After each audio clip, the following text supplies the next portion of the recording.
Welcome back to Penn State Sports Night. I'm Jeremy Ganes alongside Hunter Pitcoff, and we have plenty of rumors circulating throughout the NBA, and the trade deadline is coming up February 8th at 12 p.m. Eastern Time. There will definitely be a lot of activity in these upcoming days. So Hunter, let's dive right into it. Do it. First of all, we have Avery Bradley, who just got shipped to the Clippers in the Blake Griffin trade this past week.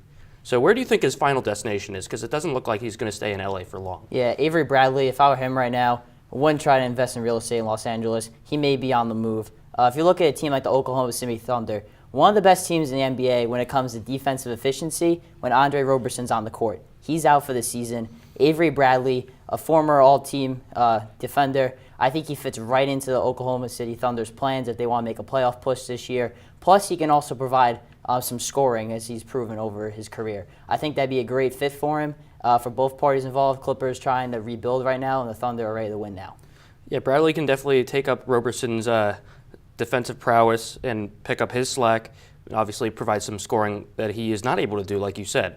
Now we will move on to Tyreke Evans, who recently has not played for the Grizz leading up to the deadline. So where is his best fit, as it looks like he will be traded as well? Yeah, Tyreke Evans, a player, he's looked great this year. I mean, he lost weight in the offseason. He's in great condition. He's having his most productive year since his rookie year, which he won Rookie of the Year. I think a good team, obviously Grizzlies are not in the right direction. They're not trying to win now. A team like the Philadelphia 76ers could use his presence off the bench. Great facilitator. He's able to guard any position on the wing. Also able to make threes, get to the foul line. He can just score wherever on the court. I think Philadelphia, if they want to get that extra push, make that first playoff appearance, which they've been trying so long this year, I think Tyreke Evans, you got to make the move. Yeah, Evans, really a well-rounded player who's improved in every area of his game over the course of the years. Can definitely help a team looking to push to the playoffs, especially the Sixers, like you mentioned. Now, Lou Williams, a guy who's had an incredible year, scoring 23 points a game. Now, he could definitely be on the move, and given his offensive prowess, which team do you think needs his scoring the most? Yeah, Lou Williams, professional bucket getter. That's what I call him. I think the Washington Wizards, they tried to make a push for him last year when he was on the Lakers. It did not work. So I think the Wizards can this year make that move, give up a first-round pick, maybe another asset or two. Lou Williams, John Wall out for 8 weeks with an injury. I think Lou Williams temporarily could play starting point guard, but when Wall gets back, he goes back to his six-man role, and he can, be the best six-man in the NBA. I think the combination of Lou Williams, John Wall, Bradley Beal in the fourth quarter is insanely deadly, both on offense and defense. Yeah, if they do get Williams, I think he might have to hold the fort for Washington for a while with Wall out, like you said. Just in general, though, the Wizards have been struggling with everyone healthy. They just can't seem to get over that hump despite having one of the most talented backcourts in the entire NBA. So he would definitely be a huge acquisition for them. Now, moving on to Emmanuel Mudiay, a young player that I really liked in the draft that Porzingis came out in.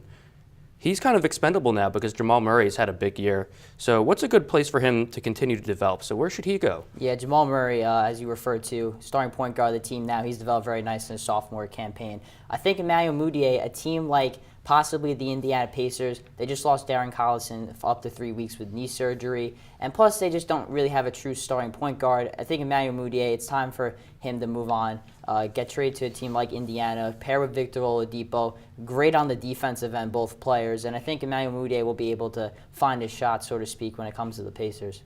Yeah, Mudiay definitely needs some room to grow. The Pacers are definitely a good fit for him. Now, we're going to finish up here with Marquis Christmas, a guy who's been kind of troubled with some off-the-court issues that have kind of been related to the team. He's on the Suns right now, but he could be looking for a fresh start. So who's going to give him a chance? Yeah, Marquis Christmas, a guy who, number 8 pick of the draft in 2016, very raw, super athletic. He's able to spread the floor, can play the small forward or power forward position, rebounds the ball great. However, that being said, Josh Jackson, the Suns drafted this year, they're very high on him. And TJ Warren, they just put a contract extension on, also averaging about 20 points a game.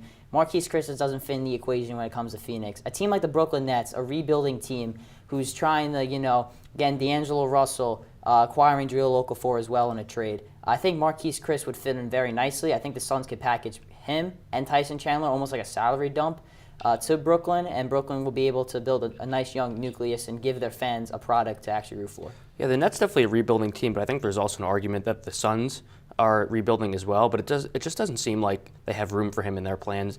not a fit. Definitely not the priority for them moving forward. So the Nets definitely a good option for Chris to go. And he's a talented player, but he just needs to find his role. So, and that'll wrap it up, folks. The landscape of the league will certainly be different after this deadline has concluded.